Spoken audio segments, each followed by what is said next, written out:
As the demand for food in the world is increasing due to the ever-growing world population, technologies that increase crop yields are being sought after. Many different methods have been used, including conventional breeding, genetic modification, and gene editing. Genetically modified organisms, or GMOs for short, are organisms that have had DNA inserted into their genome, usually from another species of plant, to try and introduce favourable traits such as disease resistance or the ability to survive in different environments. The cells with this DNA are grown in a lab and grow into plants. These plants then produce seeds which will inherit the DNA that was inserted into the original genome. These can be then used for commercial production once enough seeds have been produced. The genome of the organism is what contains the genes that code for the production of different proteins.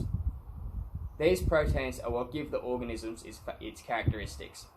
These characteristics are what give the organism the favourable traits to increase their survival in different environments and situations. Genetically modified organisms are playing an increasingly important role in farming throughout the world. Though at the moment there are very tight regulations around the use of genetically modified organisms throughout Australia.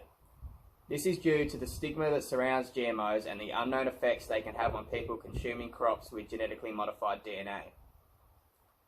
Although there are many positives surrounding the use of GMOs, such as growing larger yielding crops on smaller amount of arable land, there will still be tight regulations around GMOs until it can be proven there is no harm in growing them. G'day, I'm Cooper Bain and I'm going to be looking into the pros of cropping genetically modified wheat, as well as briefly touching on its use in overseas countries. Genetically modified plants, and wheat in particular, are an amazing result of the altercation of the plant's genome by human intervention. Genetically modified wheat provides a significant benefit to many agricultural farming systems. One of the main benefits to farms is that a strain of genetically modified wheat can be resistant to Roundup with the active constituent glyphosate, which means that the crop can be blanket sprayed, killing all of the weeds, including ryegrass, which is found in this wheat crop, and leaves the desired crop unharmed. This is much more convenient for the farmers, and it also decreases the driving hours of the spraying machinery, the fuel consumption, and overall chemical costs. Some other characteristics of GMO wheat which make them beneficial is they can increase the overall yield by being resistant to insecticides, insects, fungicides, and salinity and drought tolerance, which is becoming an increasingly important factor with the ongoing onset of global warming. By having these resistances, wheat yields can become more consistent and higher in typically unproductive areas. The nutritive value and protein in particular can also be increased through genetically modifying wheat, and as grain protein levels are a determining factor for both quality and price, GMO varieties can greatly increase the profit for farmers. So the actual use of GMO crops in Australia is highly regulated and controlled. And currently legislations for GM crops mention that varieties are not released to farmers until they have been extensively tested and are proven to be safe for both human and environmental factors. Those points haven't been fully tested yet, and so as a result, current farmers around the country are not allowed to grow all of the GMO varieties which are actually available. It's quite the opposite story, however, in other countries and areas like America and Europe, where in some places all of the crops grown, whether it's wheat, barley, beans, ornamentals or corn, they are all genetically modified varieties. They have little to no regulations in those areas, and the market is dominated by GMO produce. On such a large scale, it makes their farming systems that much easier, and although not all the possible risks have been tested, a greater amount of research has been conducted in those countries.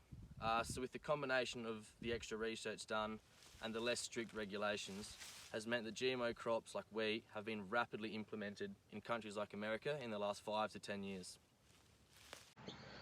Many of the negative perceptions about genetically modified organisms are often due to a poor understanding of the potential risks associated with GMOs. However, many of these concerns are legitimate but often overstated. Some people feel that the effects of GM crops on human health are not yet adequately understood. The use of viral DNA in GM process raises concerns that there may be a health risk to humans if the introduced genes are taken up by the human body. There is a perception that the introduction of GM crops might lead to a reduction in plant biodiversity in the wild, particularly in the centres of origin of important crops where a wide range of natural genetic variation currently exists. There are also concerns that gene flow may occur between plants, which may lead to the GM genes entering the wild population via pollen. There are also concerns that genetic modification is unnatural.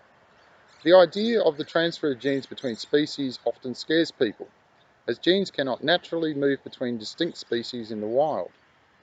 However, traditional plant breeding, which has occurred for thousands of years, and GM have many similarities in the way they transfer genes to develop favourable traits. Finally, only 5 agricultural biotechnology companies control most of the technology needed to develop GM crops. They also control most of the agrochemicals and crop tissues, such as seeds, plants or leaves, from which these new plants can be grown. These companies control much of the availability of GM crops and direct much of their research in developing GM technologies for large-scale farmers in developed countries. There is a perception that these companies act selfishly to maximise profits instead of, for example, developing GM crops that may better meet the nutritional needs of people in developing countries but offer less financial returns.